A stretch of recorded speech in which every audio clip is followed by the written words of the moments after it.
The film begins with a young boy named Quinn, making his way from school and heading over to a nearby construction company where his mother, Karen, works as an engineer.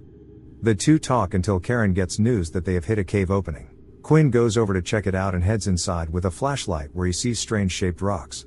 Fire then begins to fall from the ceiling as Quinn looks up to see a large dragon. Quinn runs out to his mother and the other workers head in to check it out but are consumed by a large raging fire. Quinn and Karen try to use the lift to escape but the large dragon comes crawling up, crushing Karen as she tries to protect Quinn. 20 years later, Quinn, now an adult, records the events that transpired after the first dragon sighting. Scientists discovered that dragons were the species responsible for the extinction of the dinosaurs and most plant life on the planet when they raised it with fire. The ash from this event caused the first ice age before the dragons disappeared, presumably in a cycle of hibernation. Once re-emerged, the population surged to several million, prompting most militaries to use increasingly devastating weapons, finally leading to targeting the largest population areas with nuclear weapons in 2010. However, this only hastened the destruction, and by 2020, humans are nearly extinct. The dragons, now starving as well, are dying off and increasingly aggressive in search of food. Quinn, along with his best friend Creedy, leads a community of survivors at Bamburgh Castle, Northumberland, where he plans to outlast dragons until they go back into hibernation. As insurance, he shares his notes and plans with Jared, an orphan he rescued as a child and is grooming to lead the community. One day, Quinn gets news that another man, Eddie, is planning to take a group of men to head out and get supplies as food in the castle is running low. Eddie argues he is not in a prison, but Quinn takes the keys to his truck and Creedy warns him that if he leaves he won't be able to return. Later, the two best friends put on a Star Wars themed play for the kids, before sending them to bed. That night Eddie steals the keys back and he and his group secretly head out of the fortress. By morning, the small group is well on their way, nervously looking in the skies for any dragons. They come upon a large farm and begin to take fruits. The watchman at the castle then spots something in the distance and raises an alarm. The entire castle is sent into chaos as they scramble to get the women and children to safety. Down in the field below, one man spots a dragon and begins to warn the others but he is too late. A large dragon swoops down and kills one of the men before sending the others running. The dragon then destroys their truck and they end up surrounded by fire. As they face their doom, Quinn and Creedy turn up in fireproof suits and large water trucks to save them. As the men then try to make their escape, the dragon lands in front of their convoy and kills one man with fire. The team is able to escape when they realize the dragon just wants to destroy the field. Later, the watchman spots a large convoy approaching in the distance. He raises the alarm and the men all arm themselves and rush out of the castle to take up their posts. The convoy comes to a halt right in front their gates and a tough-looking American soldier, Denton, steps out asking for the leader. Quinn comes down to meet him and Denton asks him for a place to shelter and rest up, but Quinn refuses him, not trusting Americans. Denton then shows Quinn a dragon's tooth and tells him how he and his team found a way to defeat the dragon, finding out that dragons find it hard to see at dusk. Quinn then allows Denton and his convoy of tanks to enter the fortress, warning him not to try anything stupid. They then see a helicopter flying overhead, one they have not seen for a very long time. 3 suited men and 1 woman emerge and Denton introduces her as Alex of the U.S. Cavalry, and her team as the Archangels.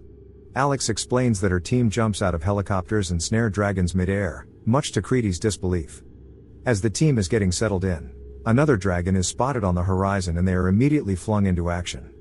Quinn and his men hold down the fort, but realize that Denton and his men are heading out to meet the dragon. Alex and her team set off in the chopper, while men on bikes begin planting radars on the ground to help with visibility. There is one last radar to be planted and Quinn heads out to help, realizing that the last biker was killed by the dragon. Quinn manages to plant the last radar in time for Alex and her team to crash into the dragon head-on. One man jumps early as bait and the dragon chases after him while the other 2 jump after. They fire their chains at the dragon but fail to trap it and the dragon ends up taking out the entire team. With Quinn on the ground, Denton orders him to act as bait and to lead the dragon to him. Quinn jumps on a horse, leading the dragon towards a ready Denton. Denton fires at the dragon sending it crashing into the ground, narrowly missing him. As the beast lay dead, Denton hacks off its head.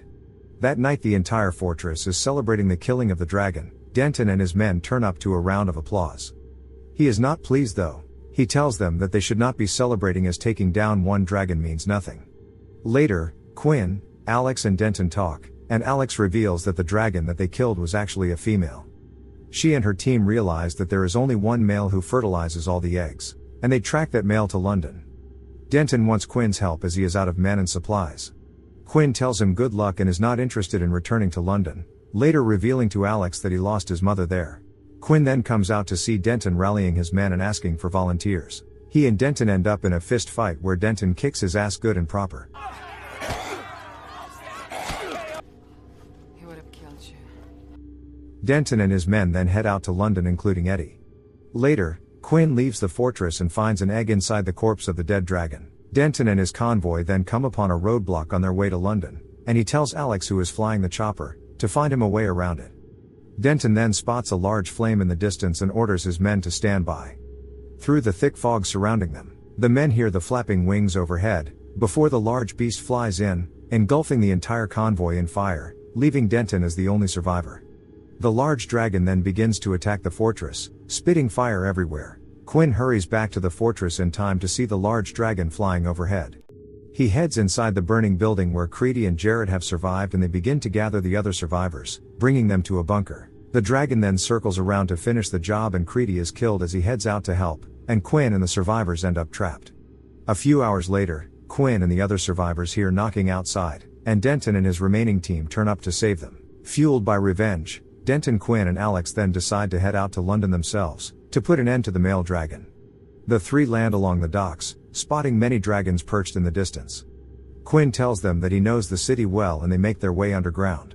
The trio come to the surface through the mine shaft that Quinn survived 20 years earlier. The three then plan to ambush the dragon, but it spots them and chases as they get to their positions. All three have explosive arrows they plan to use against the dragon, however Quinn drops his. Alex runs out into the open as a distraction, and Denton uses the opportunity to get on top of a tower. Denton fires at the dragon but misses, then launches himself at the dragon with an axe, but it snatches him out of mid-air. Quinn and Alex are then chased by the dragon. He spots his explosive arrow in the distance and tries to load it as the dragon comes around the corner. Alex distracts the dragon and Quinn is able to take his aim. The two then face each other in a showdown. As the dragon tries to use its fire breath, Quinn fires his arrow into the dragon's mouth, causing it to explode. 3 months later, Quinn, Alex and the other survivors have finally found peace, being able to rebuild. Jared comes to Quinn saying that persons are on the radio asking for the leader, and Quinn tells him that he is now their leader. Make sure to subscribe and turn on notifications, so you can watch more movies like this. Thanks for watching.